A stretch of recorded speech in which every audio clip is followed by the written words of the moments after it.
익산 일빛교회 장권능 목사입니다. 자, 오늘 2024년 오직 주의 은혜로 우리 심차게 새해를 시작하셔서 어느덧 6개월 동안 상반기를 마감하고 또 오늘 이제 하반기를 시작하는 의미를 담고, 또 원래 이스라엘이나 우리나라도 농경시대 때에는 보리 농사를 지어가지고 그 첫 수확을 거둔 걸 하나님께 감사하는 마음으로 드리는 맥주 감사주일로 지내고 있습니다. 자, 우리가 신앙생활 하면서 여러 가지 우리를 늘 점검해야 할 점검사항이 있습니다. 그렇잖아요. 차도 물론 매일 점검하기는 쉽지 않지만 이렇게 여름이 되면은 오일 점검도 하고 부등액 점검도 하고, 제일 중요한 뭐예요? 에어컨 가스가 있는지 없는지, 또 타이어 공기압도 점검하듯이 우리 신앙생활은 늘 이렇게 점검해야 할 상황이 있습니다. 그 중에 두 가지가 있는데, 첫 번째는 뭐냐면 나에게 예수 안에서 신앙생활을 함으로 말미암아 내 안에 진정한 만족감이 있느냐를 늘 점검해야 합니다. 다시 얘기합니다. 타이어가 바람이 빠지면 요즘 차들은 좋아가지고 숫자가 나와가지고 이렇게 경고등이 나옵니다. 그럼 가서 바람을 듣든가 빵꾸가 났으면 떼우면 됩니다. 근데 우리 신앙생활은 늘 이처럼 하나님이 주시는 은혜로 늘 뭐가 있어야 한다고요? 만족함이 있어야 합니다. 만족함을 다른 말로 말하면 자족하는 마음입니다. 그러니까 우리가 환경의 모든 게 퍼펙트해서 다 부족하면서 만족하는 게 아니라, 부족한 게 많지만, 어려운 게 많지만, 힘든 것이 많지만 예수 안에서, 하나님 은혜 안에서 뭐 할 줄 아는 마음? 자족하는 마음. 자족이 뭐예요? 스스로 만족하는 마음이에요. 스스로. 근데 이것은 내 인위적인 스스로 만족하는 마음이 아니라 누가 주시는? 하나님 주시는 은혜로 말미암아 만족하는 마음. 즉 만족하는 마음은 어디에서 나와요? 기본에 흐르는 근원이 감사함에서 나온다, 그 말입니다. 다시 얘기합니다. 왜 우리가 신앙생활 하면서도 오늘도 이렇게 비를 우중을 뚫고 믿음으로 와서 예배드리면서도 내 안에 진정한 기쁨과 평안과 만족함이 없느냐? 결국은 내 안에 뭐가 바람이 빠지듯이 지금 낮아지고 있다라는 거예요. 감사가 낮아지고 있다라는 거예요. 여러분들이 점검해보면 뭘 알아요? 아, 내가 왜 이렇게 요즘 기쁨이 없지? 왜 내가 요즘 하나님 주신 은혜로 감격하지 못하지? 만족함이 없지? 그 말은 반대로 말하면 뭐가 지금 빠져나가고 있다라는 거예요? 하나님이 주시는 감사가 나도 모르게 슬슬 어디론가 지금 빠져나가고 있다는 증거를 바로 알고, 우리가 그것을 뭐 하면 돼요? 채우면 된다, 그 말입니다. 빵꾸가 났으면 떼우면 되고, 여러분 바람이 빠졌으면 가서 바람 넣으면 되고, 마찬가지입니다. 두 번째는 우리 신앙생활이 점검의 열상이 있는데, 반대되는 이야기 같지만 뭐에 대해서 항상 점검해야 하냐면 목마름에 대해서 점검을 해야 합니다. 목마름, 좀 전문 용어로 말하면 목마름은 거룩한 불만족입니다. 거룩한 불만족. 자, 예를 들면 제가 막 이렇게 더워요, 땀나요, 갈증이 나요, 목마름이죠. 그럼 뭘로 채울 수 있습니까? 물로 채울 수 있습니다. 물로 마시면은 아주 갈증이 해소됩니다. 우리에게는 영적인 뭐가 있다라는 거예요? 목마름이 있다라는 거예요. 영적인 갈증이 있다라는 거예요. 근데 많은 분들이 나는 여기가 좋사오니 나는 더 은혜 받는 것도 걱정되고 더 하나님이 일하는 것도 조심스럽고 그냥 이 상태를 유지하고 싶은 사람들이 사실은 은근히 많습니다. 그런데 분명한 것은 영적으로나 세상적으로나 현상을 유지하려고 하는 순간에 이미 그 사람은 뭐 하기 시작한 거예요? 퇴보하기 시작하는 겁니다. 공부하는 학생들도 마찬가지입니다. 예를 들면 나는 이 점수만 유지할 거야, 그 점수만 유지하겠다고 공부를 안 차나요? 그러면 100% 그 친구는 다음에 시험 볼 때에 점수가 낮게 나올 수밖에 없다, 그 말입니다. 그래서 우리 신앙생활 하는 데 있어서 우리들에게는 뭐가 있어야 한다고요? 목마름이 있어야 돼요. 뭐에 대한 목마름? 영적인 목마름. 좀 더 은혜 받고 좀 더 주님을 사랑하고 좀 더 믿음으로 살려고 하는 거룩한 신앙의 욕구불만, 하나님을 향한 갈망이 있어야 우리 신앙생활이 성숙해지고 우리 삶 속에서 하나님 주신 복을 마음껏 누리는 간증자들이 될 줄로 믿습니다. 지난주도 말씀드렸지만, 우리 신앙생활을 하면서 힘들고 어려울 때가 이런 거예요. 말씀드렸죠. 히스기야 왕은 정말 하나님을 잘 섬기고 하나님이 싫어하는 우상타파를 다 했음에도 불구하고 연합군들이 연합을 해갖고 18만 5천 군대가 예루살렘을 진쳐가지고 풍전등화의 절대절명의 위기에 빠집니다. 우리 같으면 이런 때 어떻게 기도해야 합니까? 하나님, 내가 진짜 믿음으로 살려고 왕이 있음에도 불구하고 세상에 사치하지 않고 말씀대로 순종하고 이렇게 살아왔으면 가난한 나라도 부강하게 하고 위척들이 쳐들어오는 것도 막아주시는 게 하나님이신데 어째 이렇게 나한테 어려운 일이 생깁니까? 나라가 위기 가운데 빠집니까? 이렇게 원망하고 불평하는 게 우리들의 대부분은 문제 앞에서 우리들의 반응이다 그 말이에요. 그런데 히스기야 왕은 사신이 보낸 그 위협의 편지를 가지고 어디 앞에? 하나님 앞에 나가가지고 치부책을 가지고 하나님, 내 힘으로 전쟁을 이길 수 없습니다. 하나님께서 이 나라를 긍휼히 여기시고 나를 불쌍히 여기셔서 하나님께서 이 나라를 구원해달라고 간절히 하나님 앞에 나가서 기도했더니 전쟁해보지도 않고 하나님께서 하룻밤 사이에 18만 5천의 군대를 하룻밤 사이에 천사를 통해서 전멸시켰다라는 게 지난주에 우리 말씀의 핵심이었습니다. 다시 얘기합니다. 오늘 말씀도 이어드리는 말씀입니다. 우리가 너무나도 잘 알고 있는 바울이라는 인물이 있습니다. 이 바울 주변에는 항상 같이 동역하는 선교의 동역자들이 있었습니다.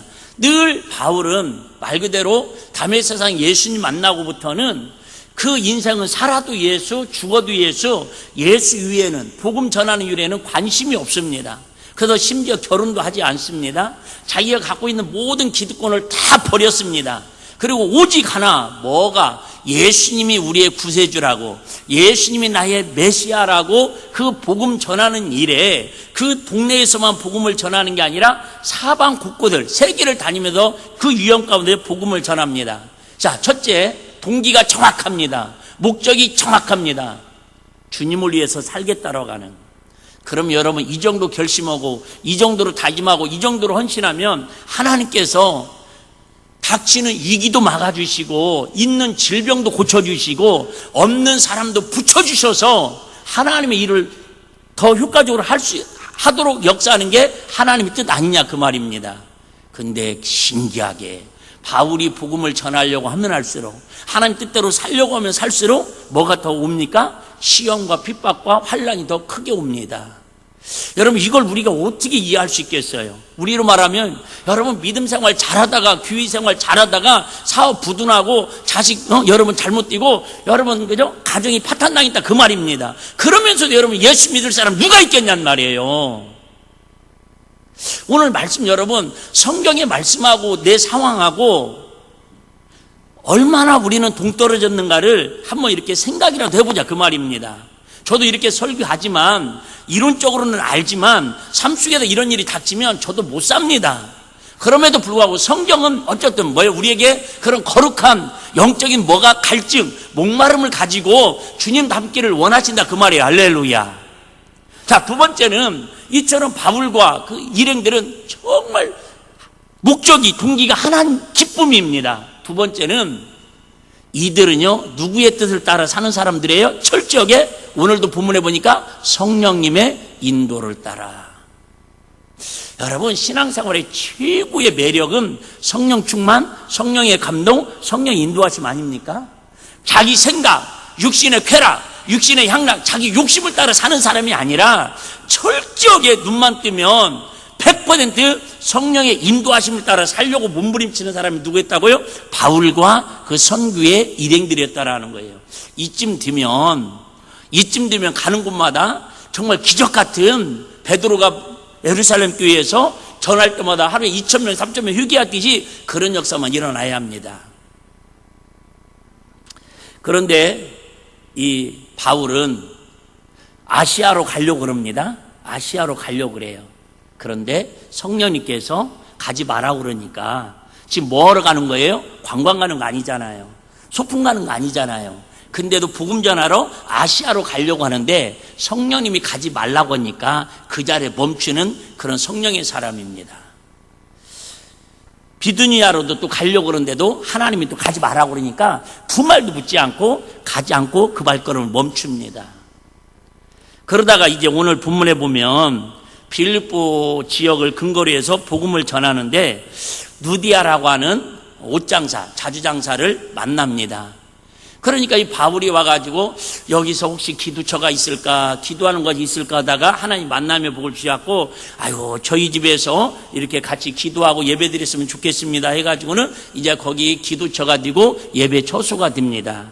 그런데 어느 날 그 동네 앞을 지나가는데 심하게 귀신 들린 여자가 바울 일행을 향해서 나를 좀 살려달라고 위칩니다. 여러분, 상식적으로 어떻게 보면 무당 점쟁이가 예수님 앞에 나와서, 목사님 앞에 나와서 나 좀 귀신 쫓아달라고, 병 좀 고쳐달라고 이렇게 이야기하는 일이 흔한 일은 아니지 않냐, 그 말이 있죠. 돌이 어떻게 보면 기름과 불처럼 같이 어울릴 수 없고 그저 서로 상극이잖아요. 근데 하나님의 은혜가 임하시니까, 성령님 역사가 일어나니까 바울 일행이 지나가기만 하는데 그 귀신 들려서, 이 사람들은 뭐냐면 그냥 귀신 들려서 어느 정도냐면 진짜 형통한 그런 어떤 능력이 있어가지고 우리로 말하면 전보고 이렇게 사람들에게 많은 이익을 끼치는 사람입니다. 그런데 이 사람들은 뭐냐면 뒤에 좀 조심스러운 얘기지만 포주처럼 뒤에 점주가 따로 있고 이 사람들은 점만 보고 그 돈을 뒤에서 다 갈취하는 그런 제도로 상업화가 되어 있는 그런 시스템이었습니다. 그런데 어쩌든 신기하게 바울이 그러면 아이고, 당신들하고 우리와는 물이 다릅니다. 그럴 만도 한데 바울은 두말하지 않고 그 흉악하게 귀신 들린 점하는 여자를 예수를 명하노니 더러운 귀신아 나가라 그러니까는 순식간에 그 귀신이 떠나가고 깨끗이 고침을 받습니다. 할렐루야. 여기까지는 얼마나 은혜가 충만합니까? 복음 전하려고 어디 가서 복음 전할까? 어떻게 하면 효과적으로 하나님의 은혜를 나눌까 했더니 하나님 누구를 만나게 하셔요? 누디아라고 하는 기도의 동력자, 헌신의 동력자를 만나게 하셔서 일이 순조롭게 진행됩니다. 여러분, 어쨌든 말로만 선교하고 말로만 전도하면 전도가 되지 않는데 하나님이 또 기적 같은 귀신 들린 사람을 붙여줘가지고 하나님께 은혜 주시고 능력 주셨고 예수님 귀신아 떠나가라고 그러니까 거기에 많은 사람들이 우와! 이는 어찌냐고 깜짝 놀랍니다. 그러면 이제 남은 거 뭐밖에 없습니까? 교회 부흥밖에 없습니다. 그런데 이때 갑자기 우리가 생각지 않는 변수가 생깁니다. 여러분, 우리 인생을 살다 보면 왜 당황합니까? 왜 힘들고 지쳐합니까? 내가 생각하지 않았던 변수가 생길 때, 다른 말로 하면 큰 위기가, 문제가 닥쳤을 때 우리는 힘들어합니다. 오늘 뉴스를 보니까, 아침 뉴스를 보니까는 중국에서는 이번에 토네이토, 허리케인, 큰 태풍이 와가지고 집이, 건물이 2,800채가 무너졌답니다. 여러분들이 안 놀라는 이유 알아요. 어차피 우리하고는 관계없는 일인데 뭐.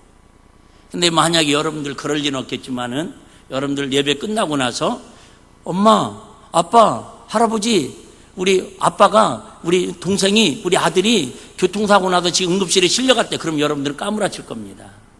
왜요? 내일이니까. 어쨌든 왜 우리가 이렇게 힘든 일을 영적으로 지쳐 있느냐면 생각지 않은 갑작스러운 위기를 만났을 때에 그 문제 앞에서 당황할 수밖에 없다라는 거예요. 어떤 위기를 만났는가 여러분 한번 생각해봐요. 저와 여러분들이 이런 위기 만났으면 어떤 반응을 할 건가 우리 한번 생각하잖아요. 한마디로 하면 감사할 수 있느냐? 찬양할 수 있느냐? 아니면 하나님 해도 넘어가는 거 아닙니까? 원망하고 불 수밖에 없는 그런 상황. 나의 신앙은 어떤지 한번 점검해 보자는 거예요. 내가 지금 바울의 심정을 한번 들어가가지고. 자, 이렇게 하나님의 능력을 행했습니다. 그런데 이 소식을 듣고 고발을 당합니다. 왜? 돈벌이가 끊어졌다라는 거예요. 더 이상 이제 전보고 무당 부대 가지고 돈벌이를 해야 하는데 얼마나 용이했으면. 근데 이제 돈벌이가 끊어져갖고 사업의 시간 경제적으로 손해를 입혔다라는 거예요. 그로 인해서 고발을 해가지고 하루 사이에 감옥에 갇힙니다. 시야의 감옥에 갇힙니다. 그러면 이 정도 되면 우리가 어떤 기도를 해야 합니까? 하나님, 정말 나는 하나님 뜻대로 살려고 그랬습니다. 하나님이 감동하는 대로 성령 아시아로 가려고 하는데 가지 말아서 내가 안 갔고, 하나님이 이쪽으로 인도하셔서 와서 이렇게 기도처를 하려고 누디아를 만났고, 또 귀신 들려서 고쳐달라고 하니까 예수 이름으로 성령이 감동해서 고쳐줬을 뿐인데, 내가 왜 이처럼 감옥에 갇혀서, 여기 감옥은 여러분 정말 어쩌면 가장 흉악범들이 갇혀있는 그런 감옥입니다. 여기 나와 있는 손발이 다 묶였습니다. 착고라는 말 있죠. 착고. 저와 여러분은 착고를 한 번도 경험한지 묻었을 거예요. 착고라는 건 영화에서 볼 수 있는 뭐랄까요, 의자를 벽에다가 딱 세워놓고 양팔을 최대한 대로 벌려가지고 가랭이가 찢어지기 직전까지 통증을 느낄 정도로 해서 묶어놓는 상태가 착고랍니다. 그러니까 밤새도록 몸 하나 벽에다 딱 붙여놨으니까 직각으로 몸 하나 움직일 수 없습니다. 밥을 먹을 수가 있습니까? 우리가 뭐 차를 마실 수가 있습니까? 빵을 먹을 수가 있겠습니까? 그러나 우리가 누워서 잠을 잘 수가 있습니까? 어떻게 보면 살면서 가장 지금 지옥적이고 가장 지금 고통스럽고 가장 어떻게 보면 평생 경험하지 못할 지하 감옥에서 지금 바울과 실라와 일행들은 그런 상황에 갇혀 있습니다. 이걸 뭐라고 그러냐면 한밤중에 표현하고 있습니다. 한밤중에. 한번 따라해 보실래요? 한밤중에. 한밤중에가 뭐예요? 저와 여러분들이 인생을 살다 보면 뜻하지 않는, 예기치 않는 뭐를 만날 수 있다라고요? 한밤중을 만날 수 있다라는 거예요. 한밤중. 한밤중은 여러분 시간적으로도 가장 피곤하고 가장 어둡고 가장 외롭고 누구 하나 왔다 갔다 하는, 심지어 뭐예요? 간수장들도 거기 지키는 교도관들도 아닌 말로 휴수의 인력으로 그냥 잠자고 졸을 시간, 누구 하나 도와줄 수 없는 그런 한밤중. 그 한밤중에 그러면 예의상 오늘 깨닫는 게 많이 있어야 합니다. 예의상 어떻게 기도해야 합니까? 첫째, 저와 여러분이라면 아까 얘기했잖아요. 하나님을 향해서 감사 기도가 나오겠습니까? 약간은 따지는 기도를 할 수밖에 없겠습니까? 따지는 기도할 수밖에 없잖아요. 하나님, 내가 뭘 이렇게 잘못했습니까?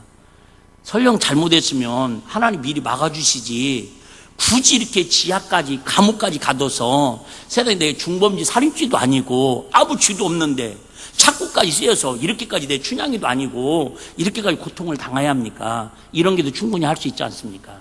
두 번째, 설령 찬양은 여러분 언제 나오는 거예요?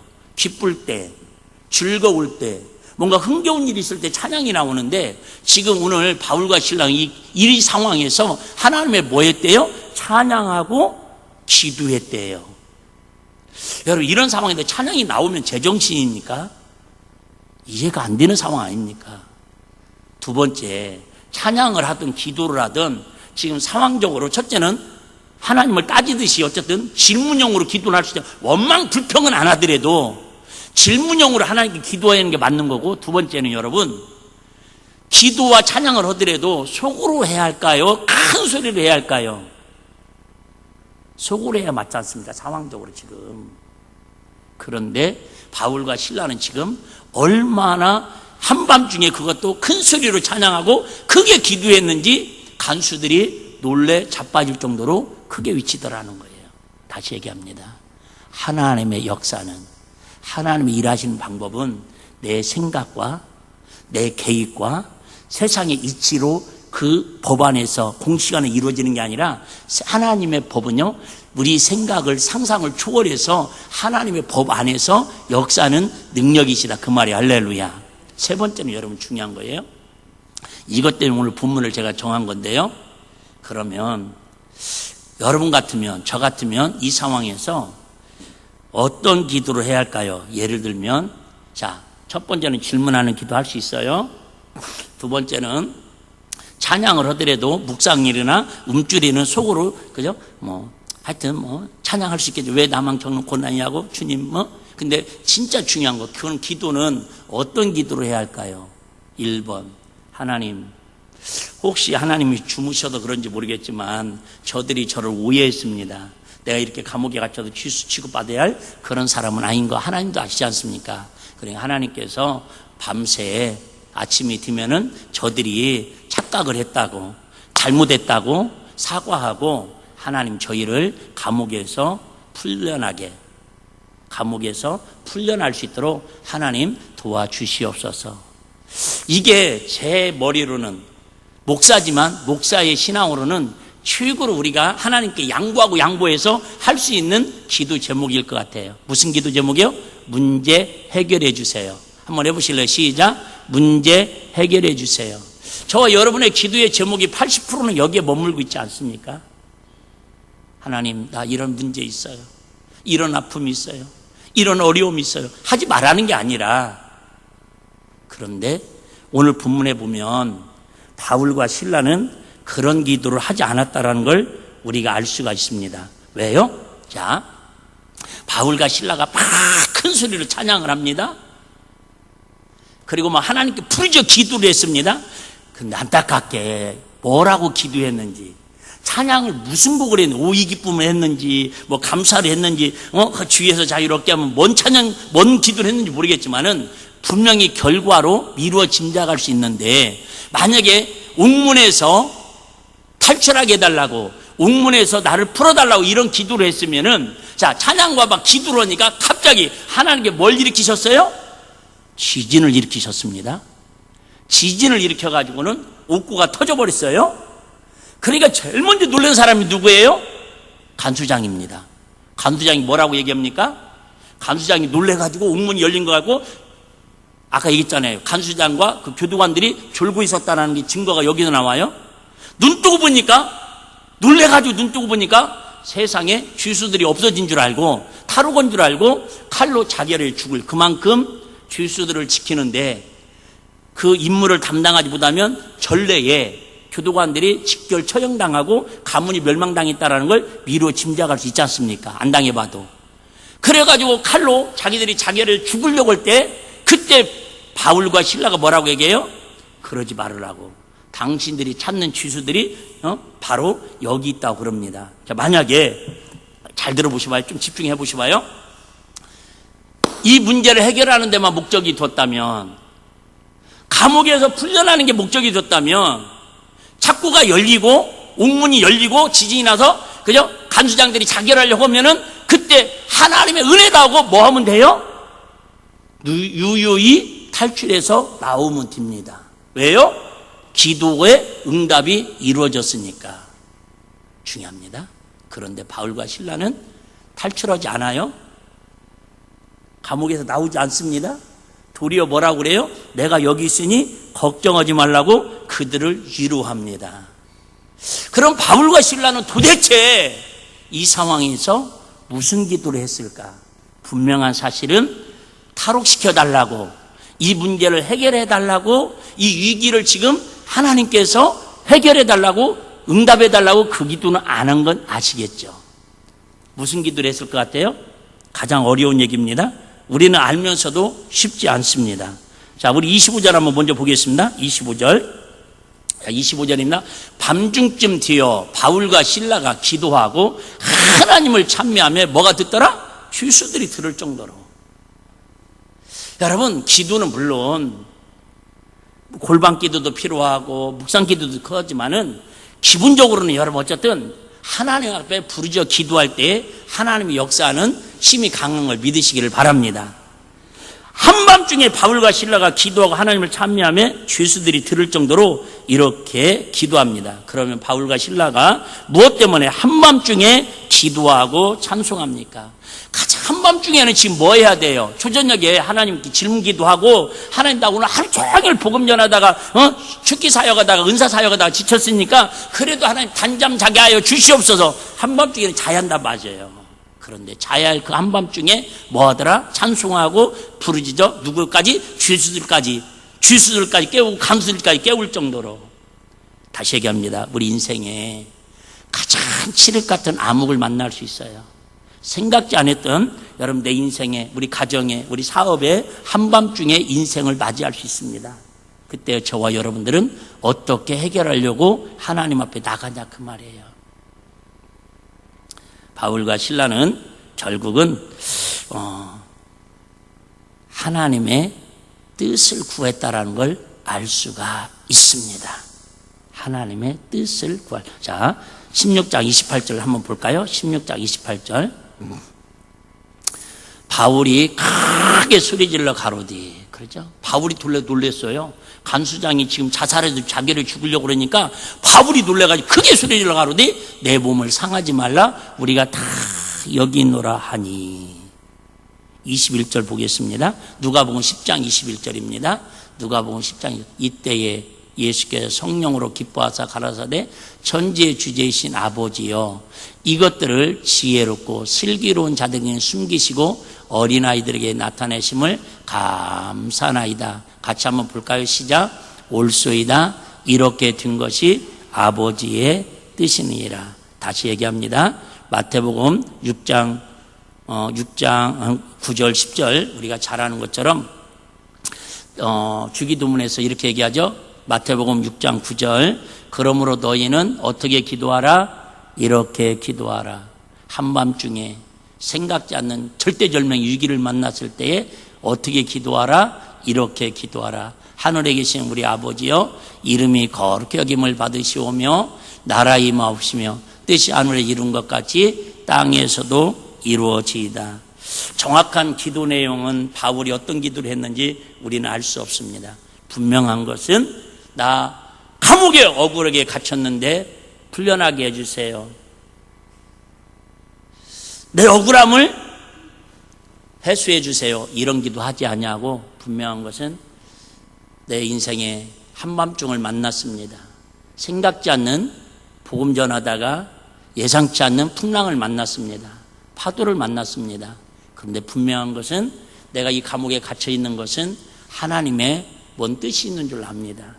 어린아이 같은 나의 머리로는 이해가 안 되지만 하나님이 지혜를 주시면 하나님의 머리로, 하나님의 능력으로는 이 사건을 통해서 하나님이 어떤 뜻을 이루시는지 그 뜻을 알게 하여 주옵소서.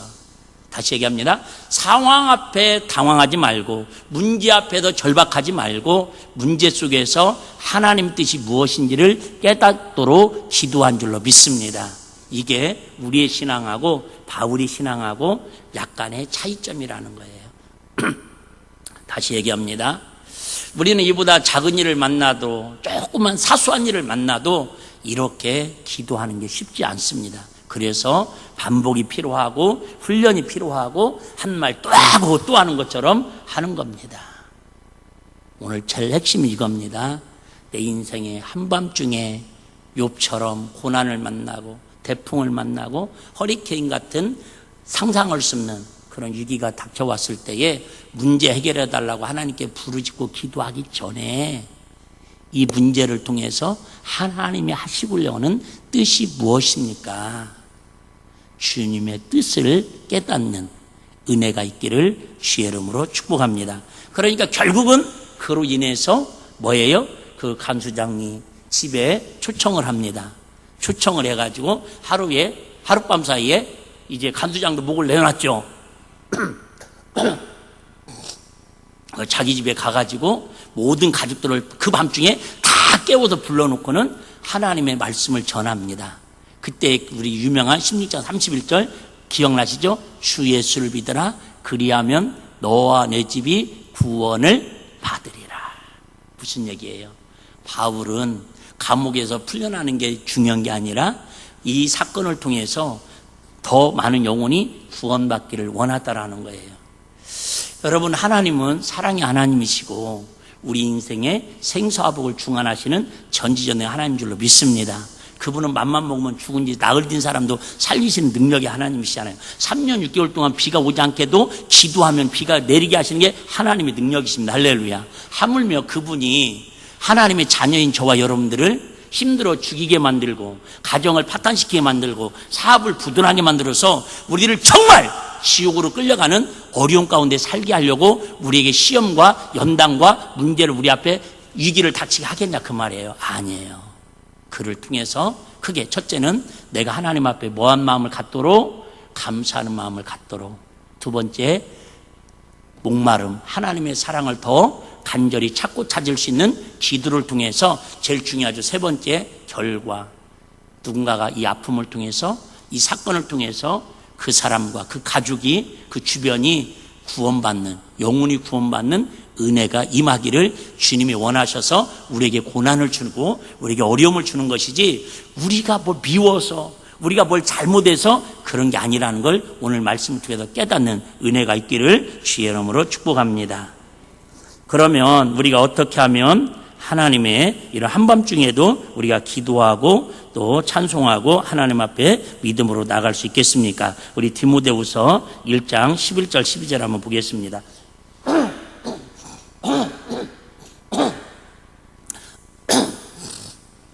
내가 이 복음을 위하여 반포자와 사도와 교사로 세우심을 입었노라. 이를 인하여 내가 또 이 고난을 받되, 뭐를 위하여? 결국은 복음 전하는, 즉 영혼 구원하기 위하여, 영혼 구원하기 위하여. 고난을 받되 부끄러워하지 아니하면 나의 의뢰한 자를 내가 알고 또한 나의 의탁한 것을 그날까지 저가 능히 지키실 줄을 뭐하노라? 확신하노라. 여러분, 믿음의 사람들과 믿음이 없는 사람과 차이가 그거예요. 문제가 생겼을 때 믿음의 사람들은 그 문제 속에서 누구를 찾아요? 주님을 찾아서 위기를 돌파해가지고 하나님 나와 함께 하심을 만민족에게, 모든 사람들에게 표적으로 보여줍니다. 그런데 믿음이 없는 사람은, 있는 것 같은데 가라지 믿음은 결국은 바람에 휩쓸려 가고요, 파도에 휩쓸려 가고, 비바람이 몰아치면 모래 위에 쌓은 것처럼 무너져 버립니다. 뭐예요? 원망하고 불평하고, 하나님이 살아계시면 이럴 수 있냐고, 내가 하나님께 뭘 잘못했냐고, 나는 이해할 수 없다라고, 그러면서 뭐예요? 하나님을 확신하지 못해요. 하나님 나를 어떻게 사랑하고 어떻게 하나님 나의 은혜 주시는지를 확고한 견고한 뿌리가 없으니까 흔들린다, 그 말이에요. 부평추처럼. 여러분, 사람 누구나 다 똑같다니까요.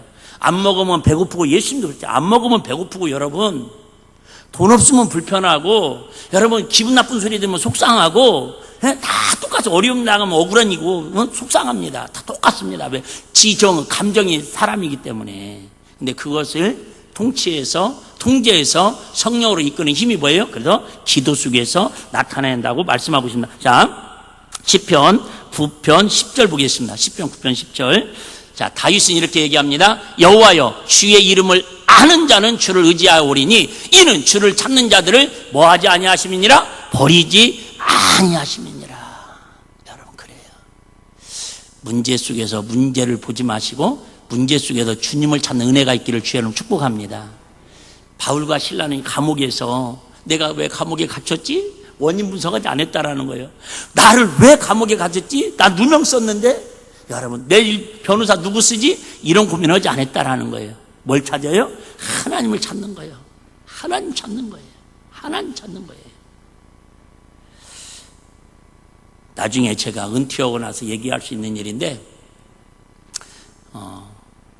저녁 예배 때는 한 2번 내가 간증 좀 했어요. 저희가 교회 건축하고 상당히 어려운 일을 맞이했습니다. 그때 저도 모르게 이 말씀이 항상 떠올라요.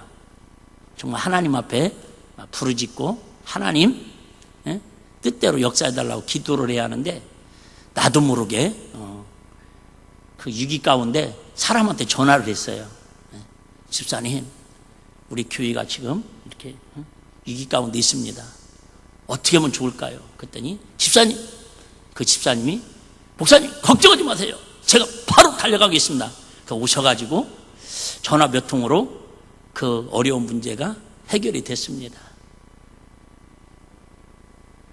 해결이 됐는데 내 마음속에 너무 감사하고 감동하고 감격하기보다는 이 말씀을 묵상할 때마다 제가, 야, 너는 어떻게 기자 집사님보다도 하나님을 더 신뢰하지 못하느냐.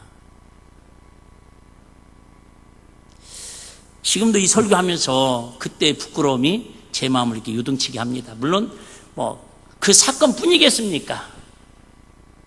하나님을 찾아야 할 시간에 때로는 사람을 의지하고 또 사람을 바라보고 사람한테 문제를 해결해 달라고 때를 쓰고 부탁하고 의지했던 그런 모습들을 우리 마음속에는 없냐, 그 말이에요.